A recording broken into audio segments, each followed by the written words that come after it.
안녕하세요. 오늘 여러분과 함께 좀 살펴볼 자료는요.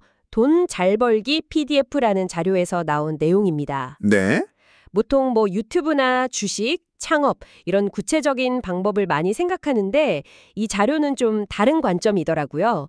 그 돈을 잘 버는 사람들의 생각, 또 습관 이런 데 주목하고 있어요. 맞아요. 단순히 많이 보는 걸 넘어서 어떻게 하면 좀 꾸준히, 안정적으로 잘 볼 수 있을까? 그 핵심 원칙을 다루는 거죠. 네, 그래서 오늘 이걸 좀 깊게 파헤쳐 보면서 여러분의 경제적 성장에 도움이 될 만한 통찰을 같이 찾아보는 게 저희 목표입니다.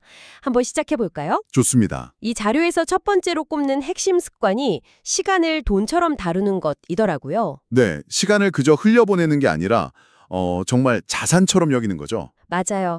시간을 그냥 낭비하지 않고 심지어 휴식, 예를 들면 넷플릭스 보는 시간이나 아니면 사람 만나는 것까지도 되게 의도적으로 활용하는 태도. 배울 점이 있는 사람만 만난다던가. 그렇죠.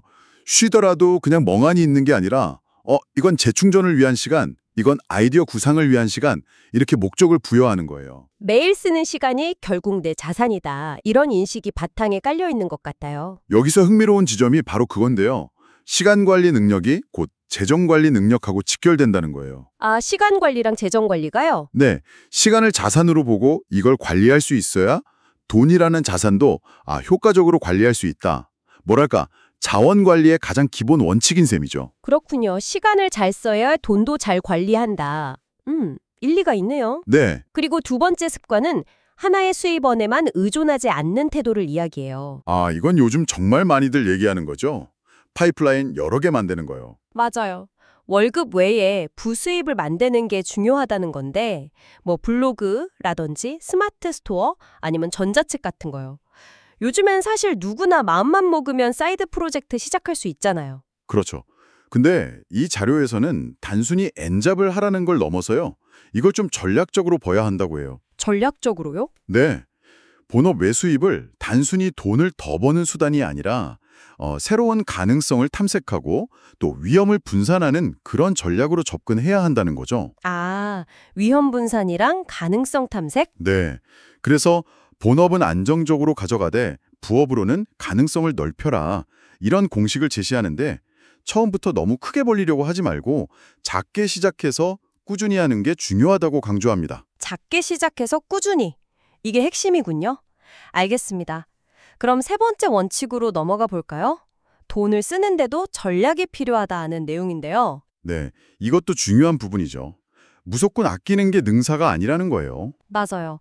아끼는 것만이 아니라 예를 들어 자기 개발이나 건강 아니면 좋은 관계를 맺는 것 같이 가치 있는 곳에는 돈을 써야 한다.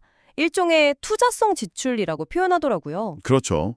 투자성 지출, 소비를 단순 비용으로 보는 게 아니라 미래의 나를 위한 투자로 다시 정의하는 거죠. 그럼 어떤 게 투자성 지출인지 어떻게 판단하죠?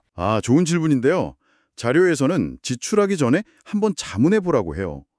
이 지출이 나에게 어떤 결과를 가져다 줄까 하고요. 그냥 기분 내키는 대로 쓰는 게 아니라 이게 1년 뒤 나에게 어떤 구체적인 변화를 줄지 따져보는 거죠. 아, 구체적인 결과 예를 들면 그냥 운동해야지 하고 헬스장 끝내는 게 아니라 네. 이 PT를 받아서 3개월 후에 체지방률을 몇 % 낮추겠다. 라던가 이 강의를 들어서 6개월 안에 업무 효율을 이만큼 높이겠다. 같이 좀 더 명확한 목표를 가지고 지출을 결정하라는 거죠. 소비가 선택이고 그 선택이 내 삶을 만든다. 이런 관점이네요. 흥미롭습니다. 장기적으로 보면 자산을 불려나가는 데 꼭 필요한 사고방식이에요. 돈을 어디에 쓸 것인가, 그 목적에 대한 질문을 던지게 하죠. 네 번째는 문제를 해결하려는 때도가 돈이 된다는 점입니다. 이건 좀 더 본질적인 이야기 같아요. 맞아요. 어떻게 보면 돈 버는 행위의 핵심이죠. 돈이라는 건 결국 다른 사람에게 어떤 가치를 제공했을 때 그 대가로 얻는 거잖아요. 그렇죠. 그러니까 사람들의 불편함이나 어떤 감정적인 필요, 아니면 시장에 비어있는 부분을 찾아서 해결책을 제시하는 게 중요하다는 겁니다. 내가 뭘 해결해 줄 수 있을까? 이 질문이 중요하군요. 네, 내가 해결할 수 있는 문제는 뭘까? 이 질문을 계속 던지는 게 자신의 수입 구조 자체를 바꿀 수도 있다는 거죠. 타인의 문제를 해결해주고 대가를 얻는 것, 이게 바로 가치 창출의 본질입니다. 마지막 5번째 습관은 배움에 인색하지 않는 것입니다. 이것도 앞서 말한 투자성 지출과 연결되는 것 같은데요. 정확합니다. 강의를 듣거나 책을 사거나 멘토링을 받는 것처럼 필요한 지식을 얻는 데 투자를 아끼지 말라는 거죠. 왜냐하면 그 지식이 결국 시간을 단축해주고 괜한 시행착오를 줄여주고 결과적으로 수익 증대로 이어지니까요. 그렇죠. 자료에서는 배움을 가장 확실한 레버리지라고까지 표현해요. 이게 그냥 하는 말이 아니라 실제로 지식 투자를 통해 성과를 낸 사례들을 보여주면서요. 레버리지. 배움은 비용이 아니라 자산이고 돈을 벌려면 먼저 배워야 한다. 굉장히 강력한 메시지네요. 네. 단순 자기계발 차원을 넘어서는 거죠. 성장을 위한 필수 전력으로 봐야 합니다. 자, 그럼 오늘 이야기 나눈 것들을 한번 정리해 볼까요? 돈을 잘 번다는 건 어떤 단기적인 기술이라기보다는 삶의 방식에 가깝다는 거네요. 맞습니다.